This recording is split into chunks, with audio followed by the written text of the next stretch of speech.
오늘은 메시아맥 세 번째 시간입니다. 우리가 가는 길이 옳은 길이다. 이 주장은 기독교만 하는 것이 아닙니다. 모든 종교가 이렇게 주장합니다. 우리가 가는 길이 옳은 길이다. 심지어 이단들도 우리가 가는 길이 옳은 길이다라고 주장을 합니다. 수천 년 동안 인간의 역사는 이런 주장들 때문에 서로 충돌해 왔어요. 그래서 종교 문제 때문에 많은 전쟁도 일어났습니다. 지금도 겪고 있죠. 종교 문제 때문에. 그런데 최근에 와서는 이 주장들이 바뀌어요. 어떻게 바뀌냐면요. 이제는 너도 옳고 나도 옳다. 이렇게 바뀝니다. 우리는 서로 다를 뿐이지 틀린 것은 아니다. 이렇게 바뀌어요. 들어보니 어때요? 그래서 우리는 서로 싸우지 말자. 너는 너의 하나님을 통해서 너의 구원자를 통해서 하나님께 가고 우리는 우리의 구원자를 통해서 하나님께 간다.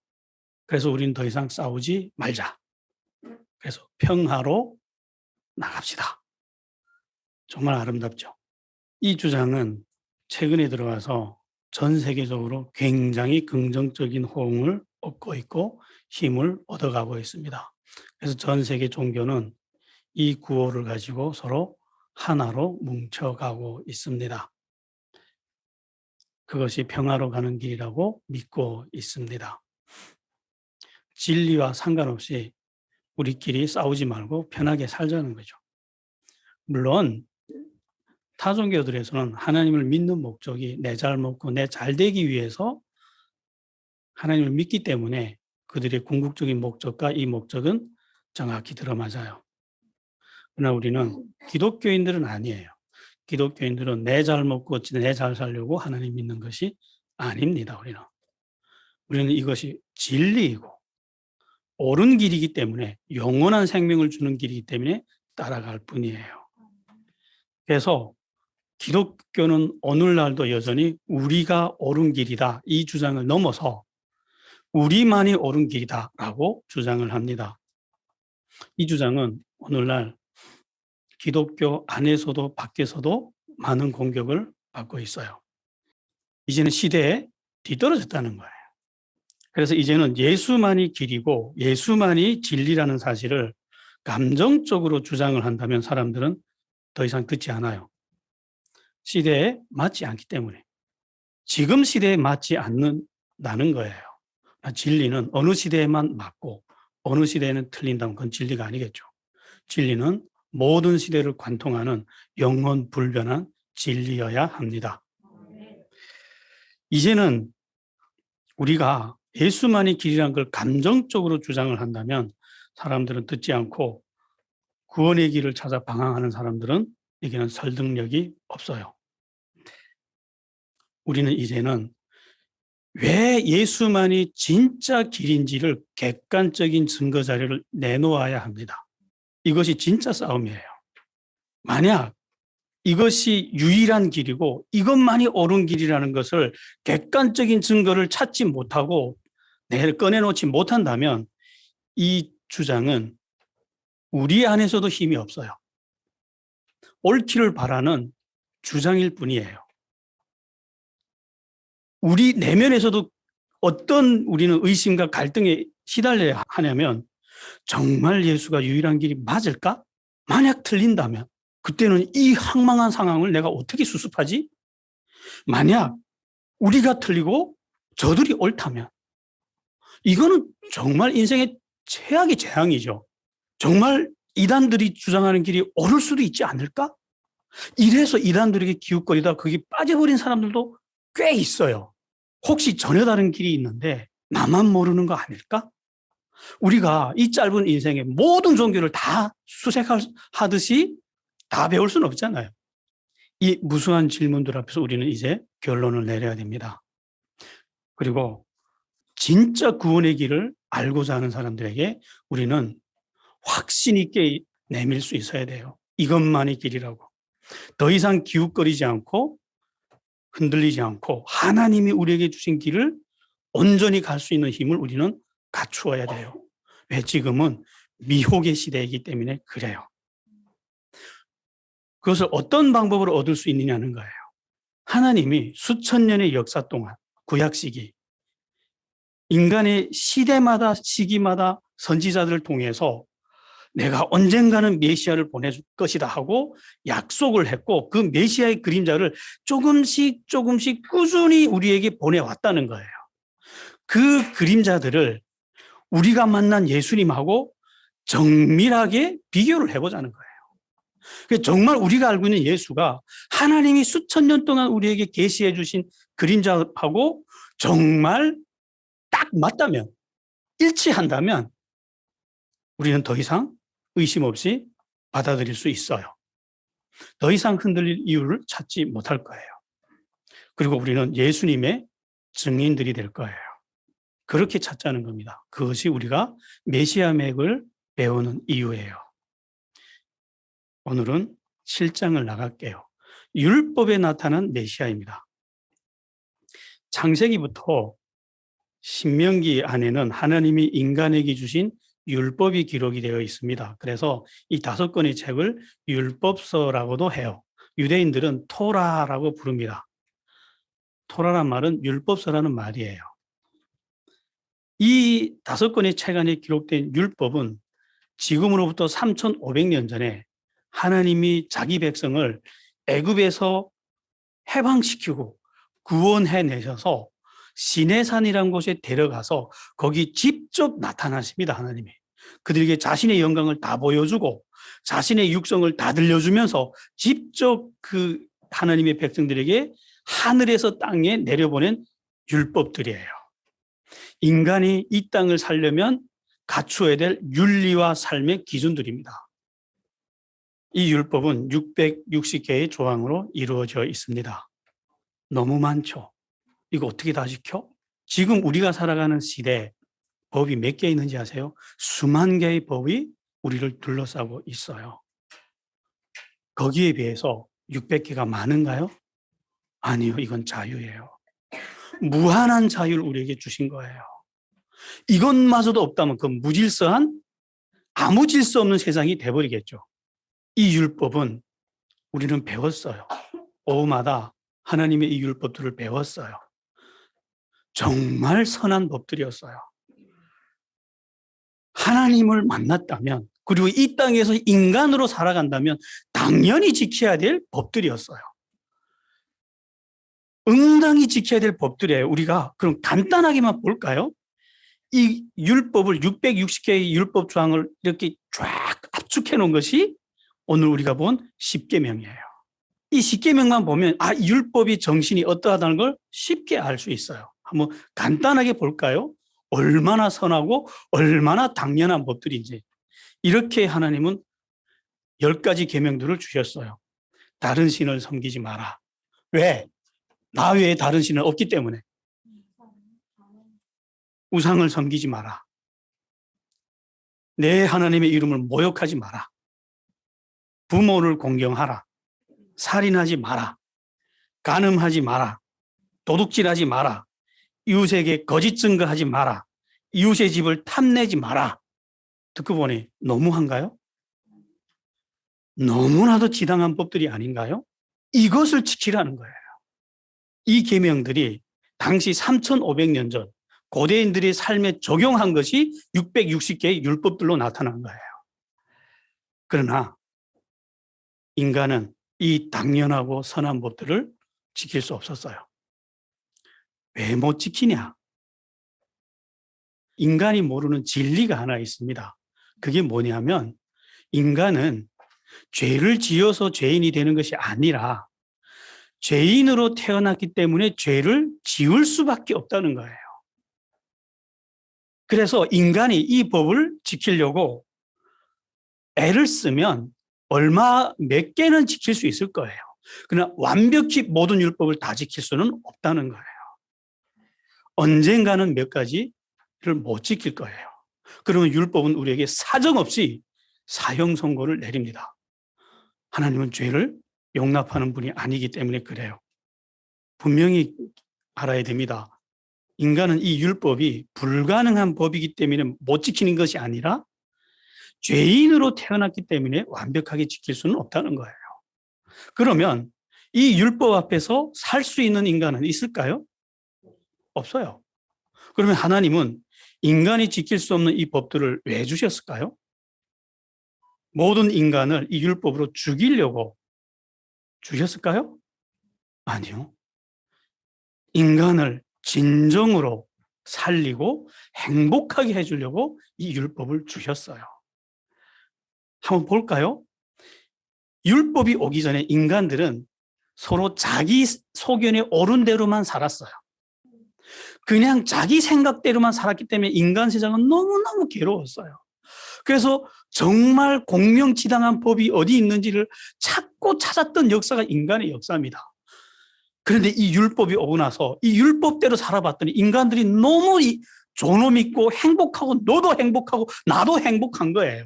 그래서 이 율법이 얼마나 지당하고 존엄 있고 선한 법인지를 인간의 역사가 증명했어요. 어떻게 증명했는지 아세요?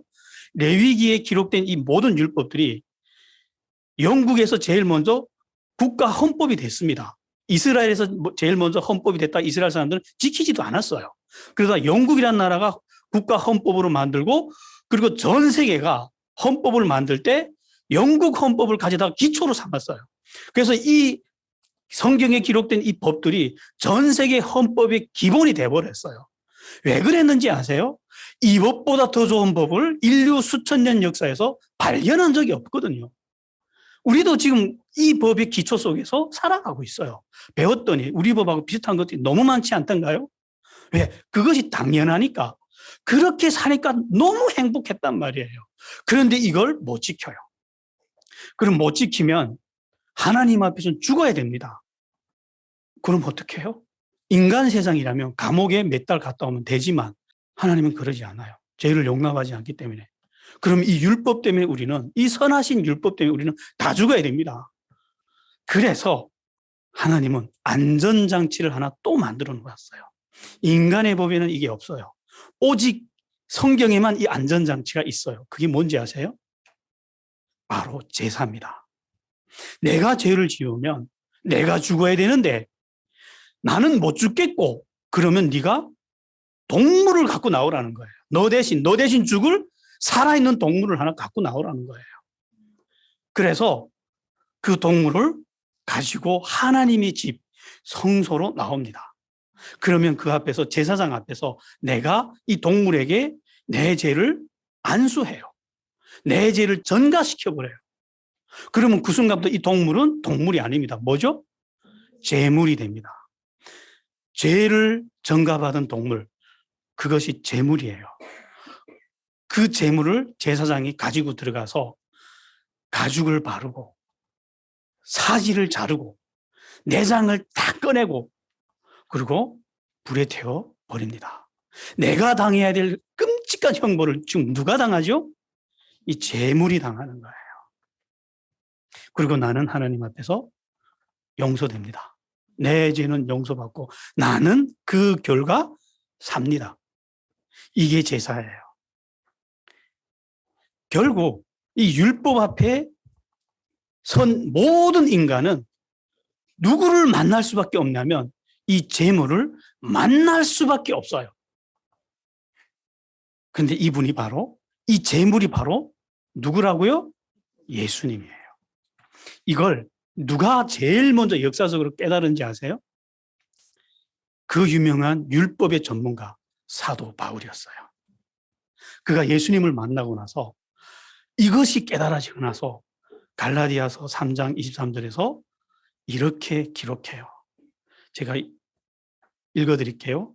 믿음이 오기 전에 우리는 율법 아래에 매인 바 되고 계시될 믿음의 때까지 갇혔느니라. 이같이 율법이 우리를 그리스도께로 인도하는 초등교사가 되어 우리로 하여금 믿음으로 말미암아 의롭다함을 얻게 하려 함이라. 결국 이 율법은 우리를 예수님께로 인도해가는 뭐라고요? 선생님이라는 거예요. 그것도 초등학교 선생님이에요. 가장 기본적인 선생님이에요. 율법은 우리를 그리스도께로 인도합니다. 그래서 율법은 궁극적으로 누구를 가리키죠? 예수 그리스도를 가리켰어요. 10개의 계명 앞에서도 정말 정직하게 선 인간이라면 어쩔 수 없이 내가 죄인이라는 것을 발견하게 될 거예요. 그러면 그 사람은 어쩔 수 없이 누구를 찾아야 되냐면 나를 대신해서 죽을 자를 찾아가야만 합니다. 아니면 내가 죽어야 되니까. 이 세상에 내가 인간의 구원자라고 자처하는 사람들이 오늘도 많아요. 그런데 그런 사람들을 이렇게 둘러보면 능력이 많고 화려하고 명성이 드높아요. 그러나 아무리 그렇다 해도 그중에 단 한 명이라도 내 죄를 위해서 죽을 자가 있을까요? 없어요. 정말 내 죄를 위해서 대신해서 죽어줄 구원자는 이 세상에 단 한 명도 없어요. 예수님 빼고는. 율법은 우리에게 그런 분을 우리에게 소개했습니다. 8장으로 넘어갈게요. 아사셀 염소입니다. 레위기에는 하나님의 율법이 기록이 되어 있는데 가장 핵심 장이 16, 17장이에요. 이 16, 17장에는 온 민족이 개인이 아니고 이스라엘 전 민족이 하나님 앞에서 모든 죄를 대속받는 그 제사법이 기록되어 있습니다. 그날을 대속죄일이라 그래요. 유대인의 달력으로 7월 10일 날이에요. 근데 해결하는 방법이 이렇게 기록이 되어 있습니다. 대제사장이 염소 2마리를 취합니다. 염소 1마리는 가지고 속죄제를 드려요. 아까 우리가 말씀드렸던 대로 가죽을 바르고 사지를 자르고 내장을 꺼내서 불에 태우고 그 피를 또 받아내요. 그 피를 들고 하나님의 지성소로 들어가서 그 피를 지성소에 뿌립니다. 그리고 나머지 1마리 그 염소에 대해서는 하나님이 이렇게 하라고 분명히 하나님이 가르쳐준 방법이 있어요. 이렇게 말씀했습니다. 하나님이. 아론이 당시 대제사장이었어요. 아론은 두 손으로 산 염소의 머리에 안수하여 이스라엘 자손의 모든 불의와 그 범한 죄를 고하고 그 죄를 염소의 머리에 두어 미리 정한 사람에게 맡겨 광야로 보낼지니 염소가 그들의 모든 불의를 지고 무인지경에 이르거든 그는 그 염소를 광야에 놓을지라. 이 염소를 아사셀 염소라고 합니다. 이 아사셀 염소가 가는 길이 있어요. 어떻게 하냐면 아사셀 염소를 가지고 무리 밖으로 나가요. 그러면 이스라엘 백성들이 두 줄로 쫙 늘어서고 그 사이로 염소가 걸어서 나가는데 모든 이스라엘 백성들이 이 염소를 향해서 침을 뱉고 저주하고 가라 이 저주받은 염소야 하고 다 이 염소를 향해서 돌을 던지고 침을 뱉어요. 그래서 이스라엘 군중을 빠져나오면 염소는 이미 만신창이 돼 있어요. 그 염소를 가지고 광야로 가서 버려요. 그러면 늑대가 와서 이 염소를 잡아먹어요. 누가 생각나죠? 이 길을 걸어가신 분이 예수님이잖아요. 골고다 언덕길. 정말 그때 이스라엘 백성들이 두 줄로 늘어서서 이 아사셀 염소가 가는 것처럼 예수님을 향해서 돌을 던졌고 비난했고 침을 뱉었어요. 예수님은 거기 도착할 때 이미 만신창이 돼 있었어요.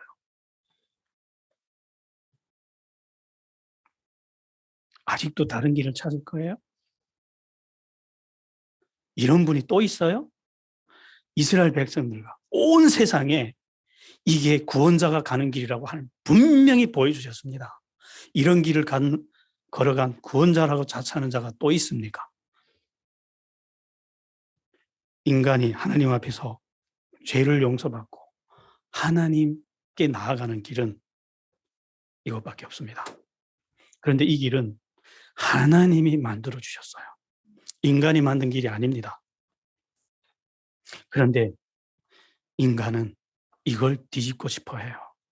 이제는 인간이 이 길을 만들고 싶어 해요. 구원의 주도권을 하나님이 아닌 인간이 가지고 싶어 해요. 인간이 눈에 보기 좋은 방법대로. 너무 참혹하다는 거예요, 이거는. 내 능력으로 해결할 수 있다는 거예요. 뱀이 이 생각을 가장 제일 먼저 집어넣은 인간이 누구죠? 가인이었어요. 가인은 이 생각을 가지고 하나님께 나갔어요. 하나님은 가인의 제사도 받지 않았어요. 그리고 가인에게 돌이킬 수 있는 기회를 주셨어요. 돌이켜라. 그랬더니 가인은 하나님을 원망하고 떠나갔습니다. 왜 떠나갔는지 아세요? 자기가 자기 운명의 주인이 되고 싶다는 마음을 못 내려놓겠다는 거예요. 그 생각을 못 내려놓기 때문에 하나님을 버린 거예요. 그는. 그럼 어떻게 돼야 되죠? 다른 길은 없거든요. 그는 결국 그 멸망의 길을 갔어요. 여러분, 하나님이 인간을 버렸나요? 아니요. 인간이 하나님을 버렸어요. 하나님은 지금까지도 인간을 뒤쫓아오면서 돌아서라, 돌아서라 하고 계시는 분이에요. 가인은 죽었어요. 그런데 이 생각은 인간을 떠나지 않습니다. 민수기 16장에 보면 훗날 광야에서 고라 일당이 또다시 하나님이 만들어진 이 제사법을 뒤집어요. 가인과 똑같은 생각을 가지고 나와요. 그들은 하나님이 선택한 제사장도 외면해버렸고 하나님이 만들어진 제사법도 다 뒤집고 자기들이 제사장이 되겠다고 자기들이 만든 방법으로 하나님께 나갔어요. 그들은 구원의 주인은 하나님이라는 이 진리를 받아들이기 싫어했습니다. 어떻게 됐죠? 그들은 산채로 하나님에게서 나온 불에 다 타서 죽었습니다. 메시지였어요. 나는 너희들이 만든 길을 용납 안 하겠다는 거예요.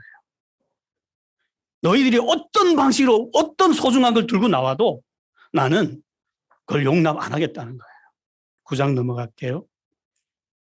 민수기 20장에 나오는 이야기입니다.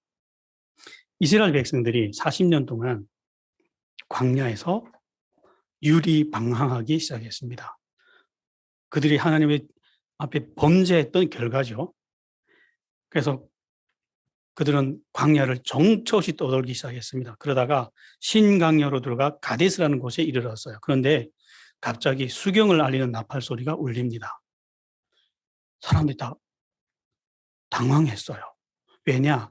지금까지 행군을 출발해서 정지했던 것은 늘 물이 있는 곳에서 출발해서 물이 있는 곳에서 정지했거든요. 그런데 이곳은 물이 없는 곳에서 갑자기 정지 나팔이 울렸거든요. 이스라엘 백성들이 다 놀래가지고 왜 여기서 멈추지 하고 봤더니 미리암이 죽었대요. 그는 선지자였어요. 그래서 미리암을 장사 지내기 위해서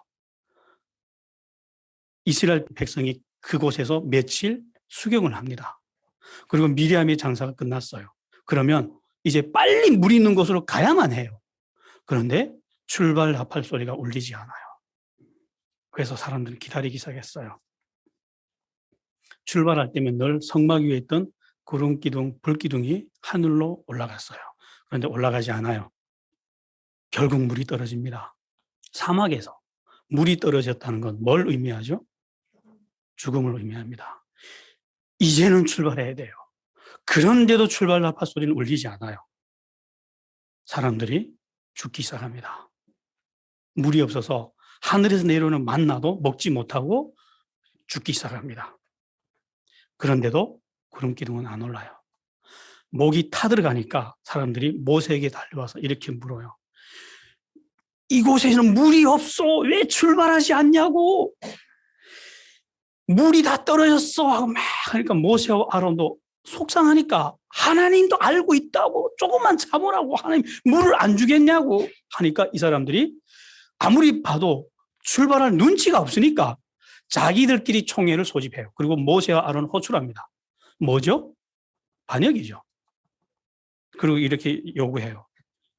여호와 앞에서 사람들이 죽을 때 우리도 죽었더라면 좋았겠다. 너희가 왜 이 광야를 데려와서 우리를 다 죽이냐 하고 집단 성토합니다. 모세와 아론이 너무 힘들어서 이 총회를 떠나서 하나님 앞에 가서 엎어집니다. 그랬더니 하나님이 이런 말씀을 합니다. 너는 저 반석 앞에 백성들을 모으고 저 반석에게 명하여서 물을 내라 하라. 그 반석이 물을 내어서 백성들과 짐승들이 마실 것이다. 해서 하나님이 물을 주시는구나 해서 모세와 아론이 거대하고 하늘 높이 솟은 반석 앞에 이스라엘 모든 백성들을 모아요. 그리고 그들 앞에서 봐라, 우리가 너희한테 물 주는 거 봐라 하고 지팡이로 반석을 내리쳐요. 2번이나. 그러자 놀라운 이적이 일어납니다. 갑자기 그 거대한 반석이 하늘에서부터 종이장처럼 쫙 찢어지는 거예요. 모든 백성들이 그걸 다 봤어요. 쫙 찢어지는데 뿌리까지 찢어집니다. 그러더니 그 뿌리에서 물이 터져 나와요. 그러니까 모든 백성들이 정신없이 그 물에 달려가서 그 물을 마시고 짐승들도 다 그 물을 마시고 살아요. 그런데 아무도 자기 몸을 갈라서 이 생명수를 내어준 바위에 대해서는 관심이 없었어요. 그때 바위가 자기 몸을 찢어서 물을 주지 않았다면 이 민족은 다 죽었을 거예요. 오직 바위만이 하늘 높이 솟아서 이 백성들을 내려다볼 뿐이었습니다. 그런데 이 바위가 메시아의 그림자였어요. 훗날 이 바위의 비밀을 사도 바울이 하나님으로부터 받았어요. 그리고 이렇게 성경에 기록했습니다. 고린도전서 10장 1절부터 4절에 있는 말씀이에요. 제가 읽어드리겠습니다. 형제들아, 나는 너희가 알지 못하기를 원치 아니하노니 우리 조상들이 다 구름 아래에 있고 바다 가운데로 지나며 모세에게 속하여 다 구름과 바다에서 세례를 받고 다 같은 신령한 음식을 먹으며 다 같은 신령한 음료를 마셨으니 이는 그들을 따르는 신령한 반석으로부터 마셨음에 그 반석은 곧 그리스도시니라. 예수님이 십자가에 위에서 죽으시는 순간 하나님이 성소 안에서 정말 기이한 일이 일어났다고 성경은 기록합니다. 예수님께서 크게 소리 지르시고 영혼이 떠나던 그 순간 성소 휘장이 위에서 아래로 이 바위처럼 찢어집니다. 이 무리바 반석처럼 가운데로 완전히 찢어져요. 그리고 땅이 진동하고 바위가 터집니다. 그때 왜 이런 일이 일어났는지, 또 왜 이런 일이 일어나야만 하는지 성경은 기록했어요. 히브리서 10장 19절에 이렇게 기록합니다. 그러므로 형제들아, 우리가 예수의 피를 힘입어 성소에 들어갈 담력을 얻었나니 그 길은 우리를 위하여 휘장 가운데로 열어놓으신 새로운 산 길이요 휘장은 곧 그의 육체니라. 그리스도는 항상 구약 시기에 그림자로 이 백성들과 함께 있었던 거예요. 이 무리바 반석을 통해서 하나님은 이들에게 이런 그림자를 주셨어요. 메시아에 대한 그림자를 주셨습니다. 메시아의 몸은 찢긴다. 그의 몸에서 생명수가 나올 것이다. 이 두 개의 그림자를 주셨습니다. 훗날 예수님이 와서 이렇게 사람들에게 자신을 알렸어요. 요한복음 7장 37절에서 이렇게 말씀합니다. 명절 끝날 곧 큰 날에 예수께서 서서 외쳐 이르시되 누구든지 목마르거든 내게로 와서 마시라. 그리고 이렇게 말씀했어요. 내가 주는 물을 마시는 자는 영원히 목마르지 아니할 것이다. 이 일은 이루어졌나요? 우리가 경험해 봤잖아요. 우리가 증인이잖아요. 우리가 이 생명수를 마셨기 때문에 우리 영혼이 소생되고 우리의 우울과 괴로움과 허무만이 공허만 가득했던 우리 마음에 기쁨이 솟아오르고 평안이 솟아오르고 하늘 소망이 가득해지고 우리는 경험해 봤잖아요. 이 생명수, 이 말씀을 봤기 때문에 우리는 더 이상 증거를 찾을 필요가 있나요? 10장 넘어갈게요. 민수기 21장에는 이런 이야기가 기록이 되어 있습니다. 이 이스라엘 백성들이 광야에 쫓겨난 지 40년이 지났어요. 그러자 하나님이 이들에게 이런 말씀을 합니다. 약속했던 기한이 다 됐다. 너희는 내가 약속했던 그 땅으로 다시 돌아가라 하고 말씀했어요. 얼마나 기뻤겠어요. 40년의 방황이 이제 끝나고 약속의 땅으로 돌아가는 날이 드디어 왔어요. 그래서 이들이 너무 기쁜 마음으로 그 땅으로 가요. 근데 길도 얼마나 좋은지 왕의 대로를 따라서 가는데 이들의 기쁨은 하늘에 닿았어요. 근데 길이 막혀요. 에돔 나라 왕이 막아요. 너희는 이 길을 통과할 수 없어. 전쟁을 하려고 했더니 하나님도 막아요. 돌아가. 너희는 에돔과 전쟁할 수 없어. 그래서 다시 그 40년 동안 다시 뒤로 돌아보기 쉽지 않은 그 지겨운 사막으로 이들은 다시 쫓겨나요. 그들의 마음이 어땠을까요? 하늘까지 솟았던 기쁨이 하늘만한 원망과 불평으로 바뀝니다. 그리고 모세를 향해서 원망하고 하나님을 향해서 불평합니다. 이 만나가 먹기 싫다는 둥, 이 길이 왜 이렇게 험하냐고. 그랬더니 하나님이 아무 말 없이 이 민족에게 불뱀들을 보내요. 이런 사막의 불뱀들을 저는 경험은 못했습니다. 그런데 자료를 보니까 메뚜기처럼 날아다닌대요. 그냥 땅에만 피하면 되는 게 아니라 하늘에서 막 날아와서 사람들을 문대요. 무수히 많은 뱀들이 날아와서 이 사람들을 물기 시작했고, 사람들은 이 사막의 뱀의 독에 물려서 다 죽어가기 시작했어요. 그래서 모세가 하나님께 엎드려 기도했더니 하나님이 이렇게 말씀합니다. 불뱀을 장대 위에 달라. 물린 자마다 그것을 보면 살 것이다. 그래서 모세가 다급히 노뱀을 만들어서 장대에 높이 달고 그 광야에 널브러져 있는 모든 사람들에게 사람을 보냈어요. 저기 가면 뱀이 있다. 노뱀인데 가서 보면 산다. 안 믿은 사람은 다 죽었어요.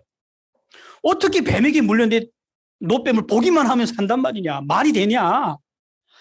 그러나 그걸 믿은 사람들은 기어서라도 와서 본 사람들은 다 살았어요. 이 이야기를 성경은 민수기 21장에서 기록했습니다. 뱀에 물려 뱀이 독이 퍼져 죽어가는 이 민족에게 구원자로 나타난 것은 장대에 달린 뱀이었습니다. 우리가 뱀이라는 마귀에게 물려서 다 죄라는 독성이 우리 영혼에 갇혀서 다 죽어가는 우리에게 구원자가 이렇게 나타났어요. 훗날 예수님이 이 땅에 와서 이스라엘 지도자 중에 한 사람이었던 니고데모에게 사람에게 이렇게 말씀합니다. 우리 식으로 하면 국회의원이에요. 존경받는 국회의원입니다. 이렇게 말씀합니다. 모세가 광야에서 뱀을 든 것 같이 인자도 들려야 한다. 하나님이 세상을 이처럼 사랑하사 독생자를 주셨으니 이는 그를 믿는 자마다 멸망하지 않고 영생을 얻게 하려 하심이라. 그 뱀이, 장대에 달린 뱀이 자기라는 거예요. 분명한 예수님의 메시아의 그림자였어요. 이 그림자를 통해서 하나님은 우리에게 두 가지 메시지를 주셨습니다. 메시아는 나무에 달린다. 그를 본 사람은 산다. 그를 본 사람들은 정말 살았나요? 우리가 그를 봤잖아요. 그래도 우리는 살았잖아요. 우리 안에 생명이 있다는 거 우리가 제일 잘 알잖아요. 그래서 우리는 증인입니다. 예수님이 메시아라는 거. 오늘은 여기까지 하겠습니다. 하나님, 수천 년 동안 흔들리지 않던 대진리가 인간에 의해서 흔들리는 시대가 왔습니다. 많은 사람들이 그것이 옳다고 따라갑니다. 하지만 우리는 분별하겠습니다. 우리의 지혜와 지식으로 분별하는 것이 아니라 하나님이 우리에게 주신 말씀으로, 성경으로 분별해서 길을 잃지 않겠습니다. 예수님 이름으로 기도했습니다.